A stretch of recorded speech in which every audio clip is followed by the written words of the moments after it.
Hello, everybody. My name is Joey Garcia, and I'd like to welcome you all to the first episode of the You've Been Laced podcast, brought to you by 360 Athlete Development. I got with me my partner in crime, Augie. What up, though?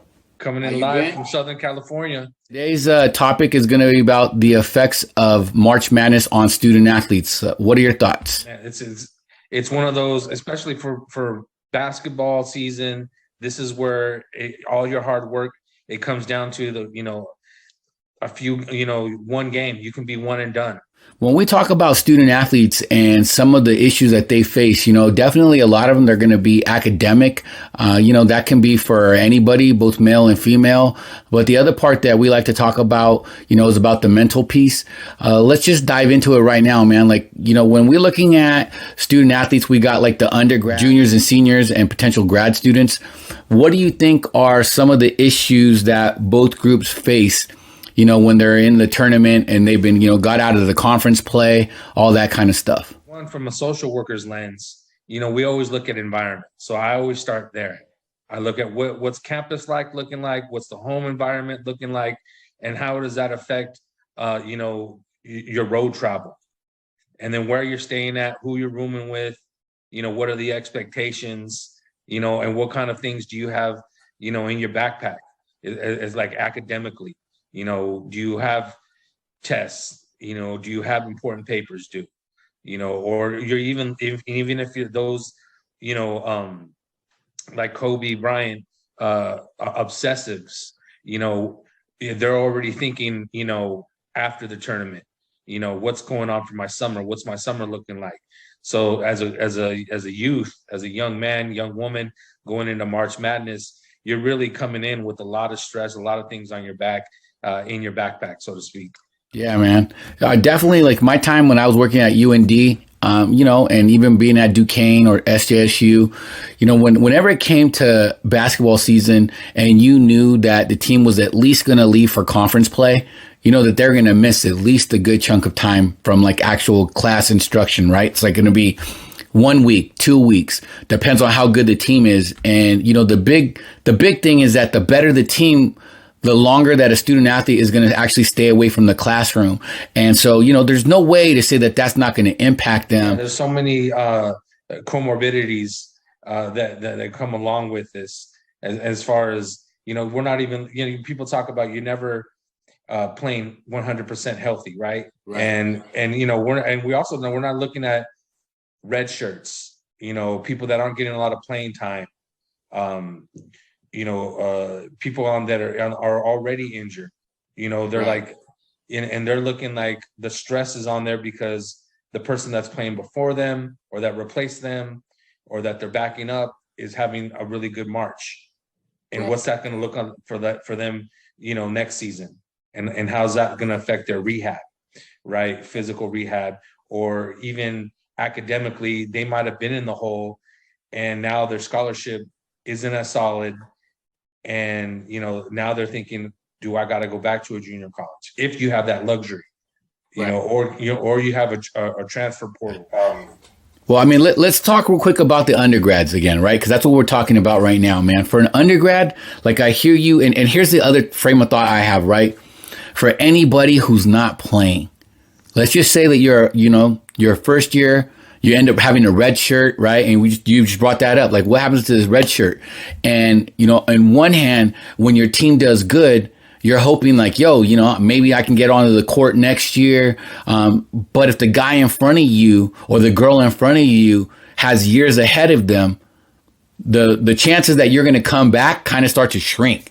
And that's where that whole transfer portal comes in. That the number one sport with the most transfers, prior to the whole transfer portal thing that's opened up recently, was always men's basketball. Like, some of these guys, they can't just wait, man. They want it right now. They want that instant success. So when they're waiting their turn, that 1 year makes a difference between them saying, yo, I'm in or I'm out. I think I have my own personal views about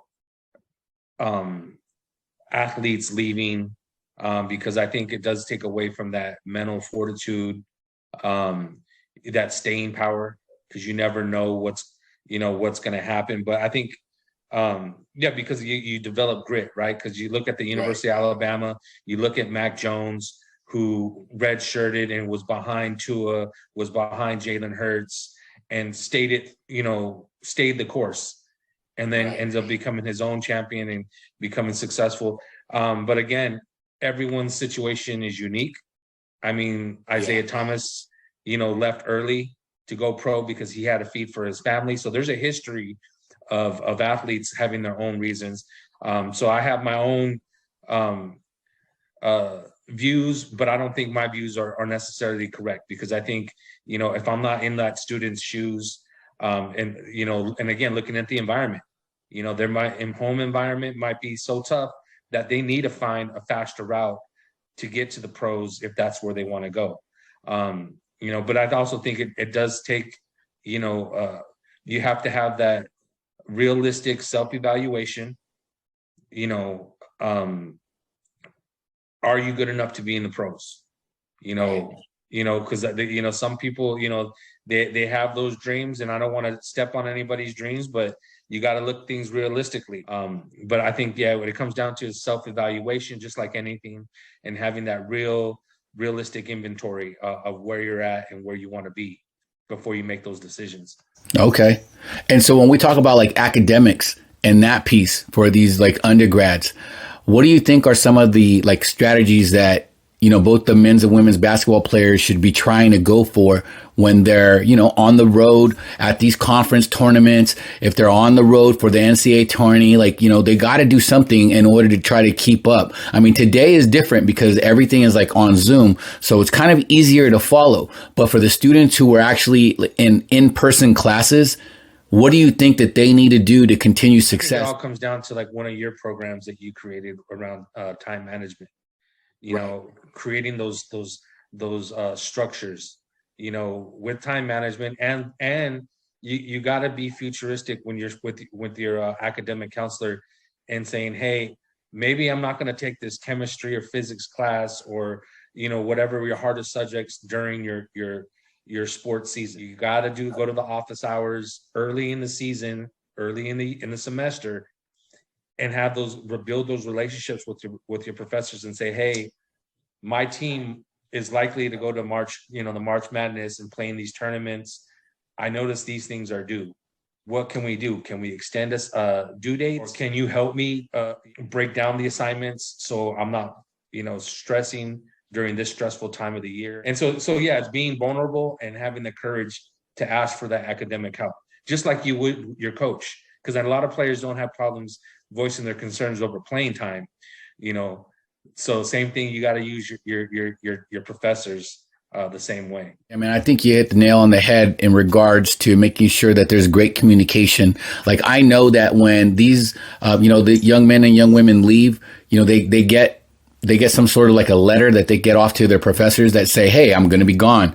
But let me just be honest, man, not all professors, are down with that. Not everybody's going to see, that there should be some sort of leniency given. And, you're a student athlete, you're representing the college, and that should be something that should matter. But you will run into some professors that are going to be like, well, okay, I understand that you're gone, but it doesn't matter that you're actually playing in the game tonight.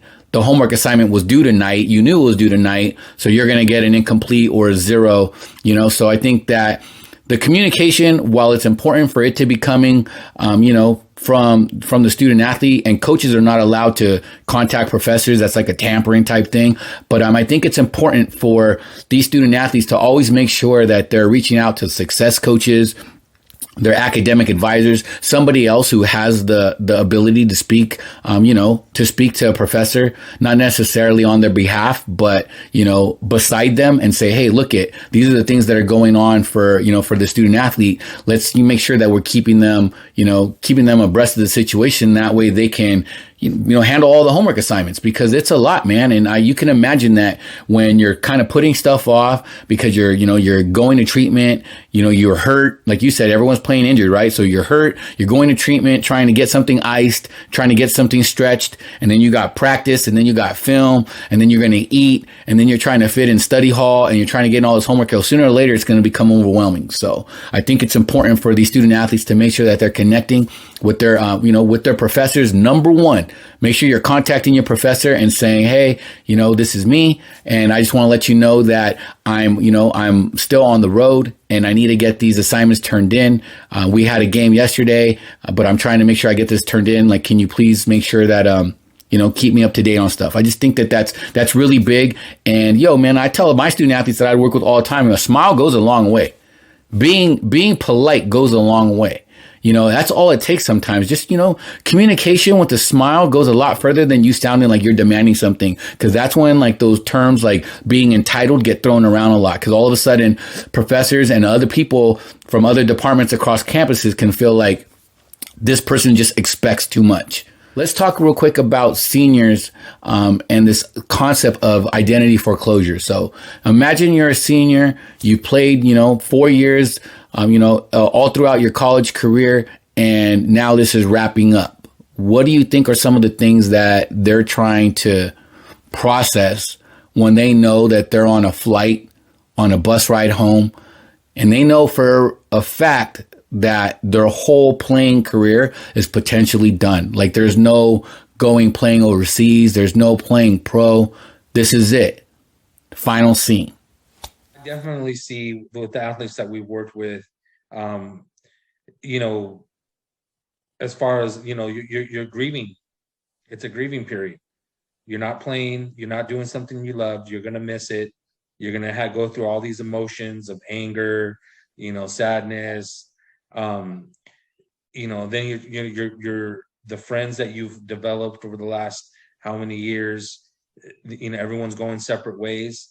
And now that you're not playing the team sport, you have to make friends on your own. For the families that I work with out here in California, I always stress, don't allow your son or daughter to come home without that degree. It's always beneficial. If you're not going to graduate by the end of the season and you need an extra semester, even in 2 semesters, I always recommend staying. Finish what you started. Honestly, Augie, for me, like it's for anybody who's, in their final year, make sure that you're wrapping it up, with an exclamation mark. You know what I'm saying? Like, make sure you get your degree.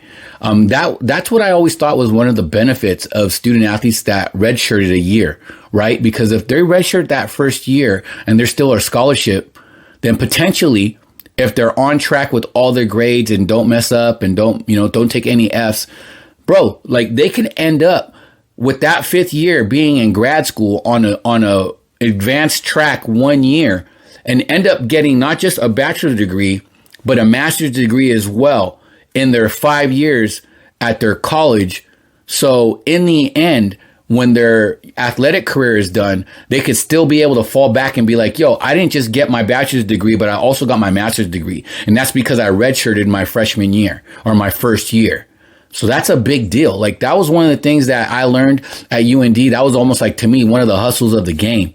If you knew what was what, and if you didn't mind, or if you wanted to turn like a negative into a positive, not being able to be a starter or even be on the team, really, like not travel, do any of that your first year, man, hit the books, stack up as many credits as you can. And that way, when your 5th year comes around and you're a senior, a quote unquote redshirt senior, you should already be potentially in a grad program and you could be walking away from your university with 2 degrees. Quentin, let me just tell you though, I'm very appreciative, bro, for you being able to make it on today. Jump right in and just please introduce yourself, man. I'm Quentin Hooker. Like you said, I'm from Park Center, but Brooklyn Park, Minnesota. I born and raised in Minnesota, ended up going to UND. And I've been playing basketball since I can remember, probably kindergarten. I started playing more organized basketball. And then, went to Park Center High School. And shout out to them right now, too. Actually, they're in the middle of the state tournament and, trying to get a state title themselves and bring that back to Park Center for the first time, which would be pretty special. And then I went to University of North Dakota, and then, I've been playing pro basketball overseas ever since. Currently in Israel. For me, it was amazing. I had obviously a lot of ups and downs, with I think anything in life, there's the good and the bad. And I mean, it's unbelievably cold there, 8 months out the year. But no, I really love the city of Grand Forks, and my experience overall.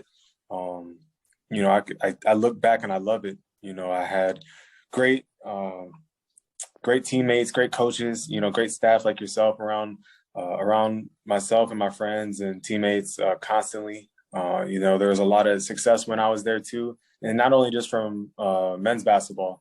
There was women's basketball, football, hockey, men's volleyball too. Like, there's so much success going on. And, I think that was probably one of the, greatest times, to be in Grand Forks too, just because there's so much positivity going on. And, it was overall just a great experience for myself. Honestly, we had a great academic advisor, great support staff.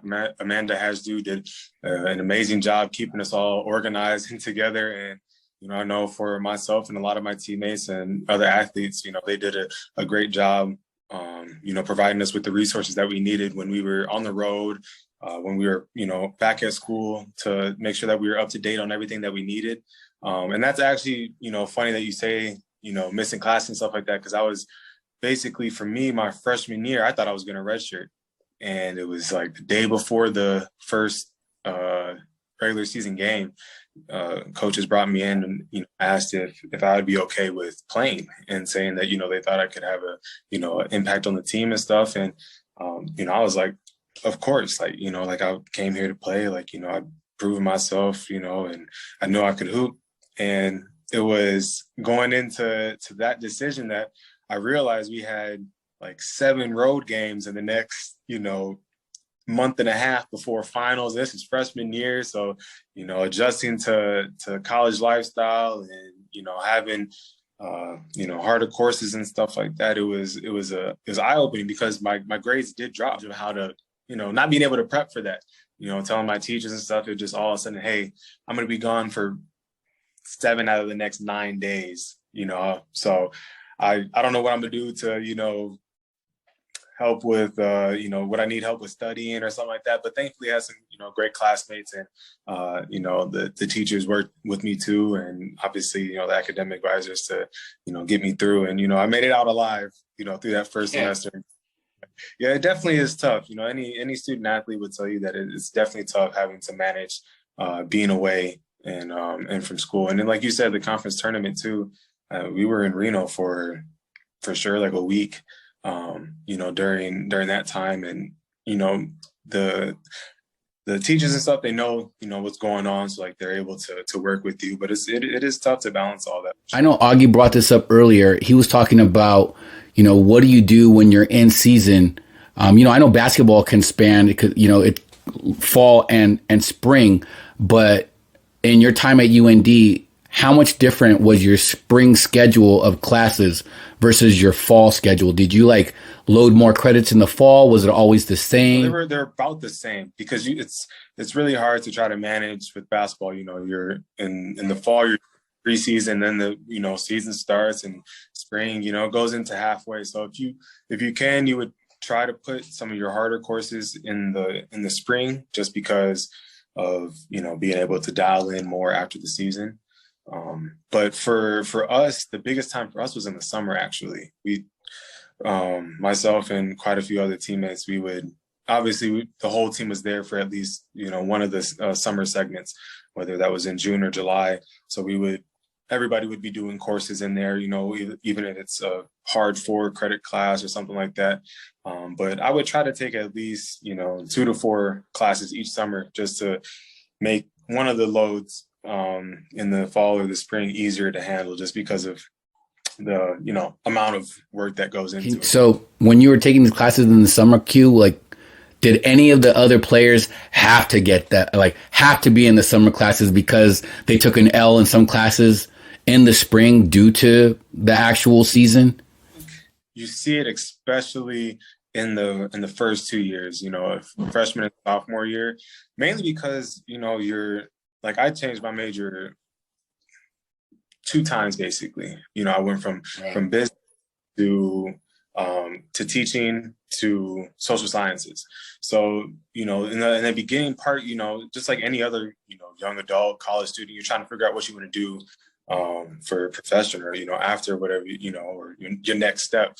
So changing majors is a big effect to that too, where you're behind on something or you need some more credits. So it definitely was a thing though, where guys had to make up credits. Like there was a money in banking class that I completely just did not get through.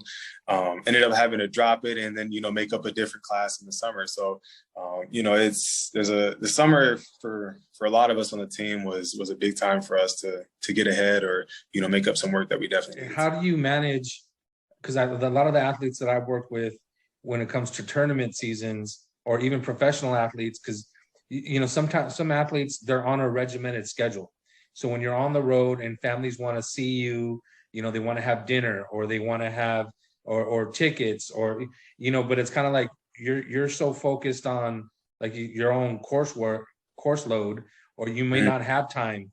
You only have maybe 10 minutes to talk before you go from the arena onto the bus back to the hotel to talk to your family. So it's kind of like I was interested in on how do you manage those relationships with your family and friends?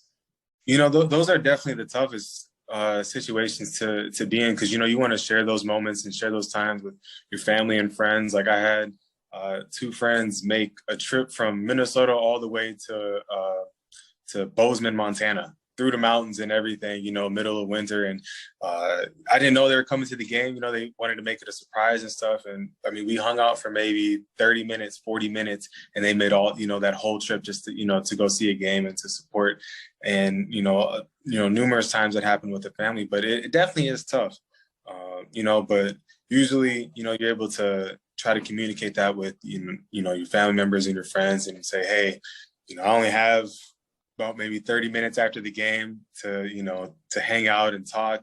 Usually there's time if you're, staying at a hotel where, hey, our last film session's at 8:30 and then we're done for the night until we got curfew at 10 or something like that. So, you guys should come by the hotel. So, it is tough. But I mean, especially nowadays, when guys are playing away from home or, spending that distance, FaceTime definitely helps a lot.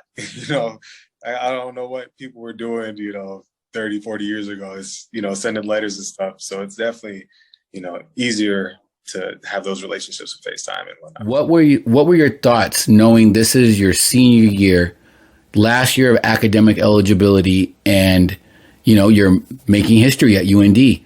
Honestly, it was, it's so awesome looking back, because it's one of those moments where, especially as a senior, it was, 4 years of just unbelievable hard work, not only just, on the court, but off the court. And, the guys really bought into system and bought into each other. And, Coach Jones and the staff, did an amazing job at getting us prepared and keeping us, together as a unit. And it really was just, for me, it was just, God's planning of keeping us all on the same track, same page. And, it's all about, timing in that moment, especially going in as a senior and, captain of the team and stuff. It's really special. Like, I mean, it's an unbelievable, thing to look back on, and an unbelievable time for I think the whole university, the whole community.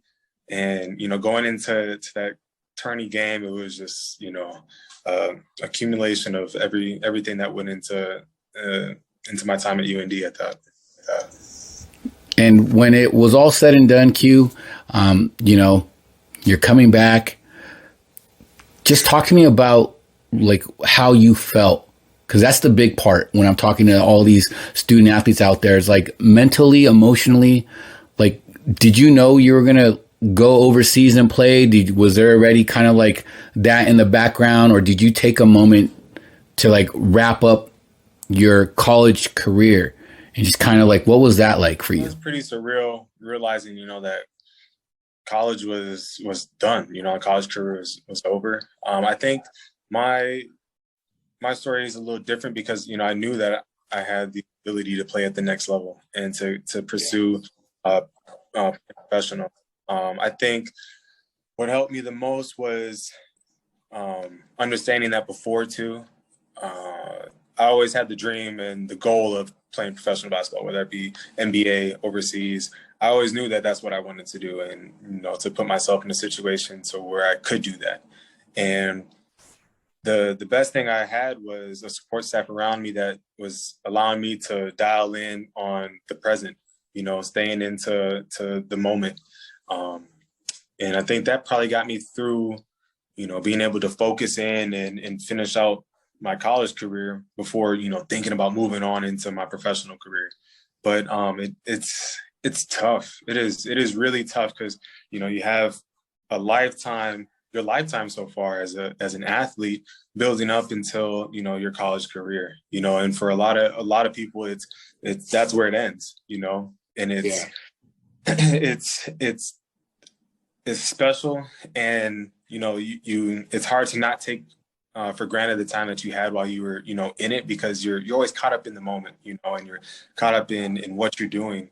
But I think honestly, staying close to my faith and, understanding of what God's plan was, I was able to take some slower steps through the process too, realizing what we were doing, the history, like you said, that we were creating. And I think it was, just having great teammates and, support staff that was allowing, us all as a whole to, just accept and, realize what we're doing and have a good time.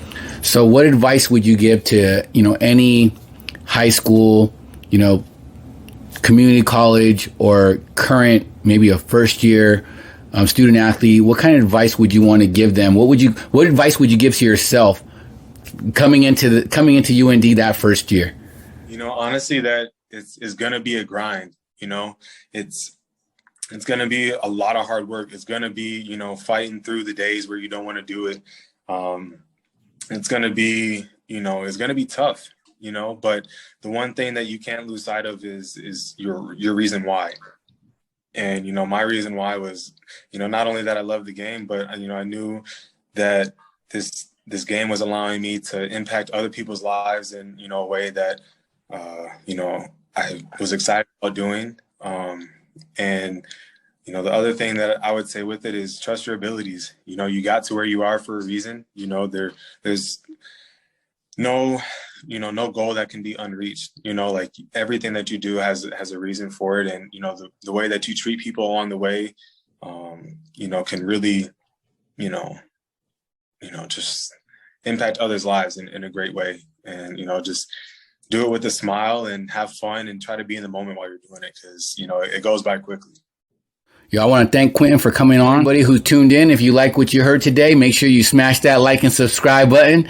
Make sure you're following 360 AD, on all the social media platforms. We're on Twitter, we're on Facebook, we're on Instagram, we're on TikTok, we're on Snapchat, you name it, we got it. That's Augie, I'm Joey. You just been laced.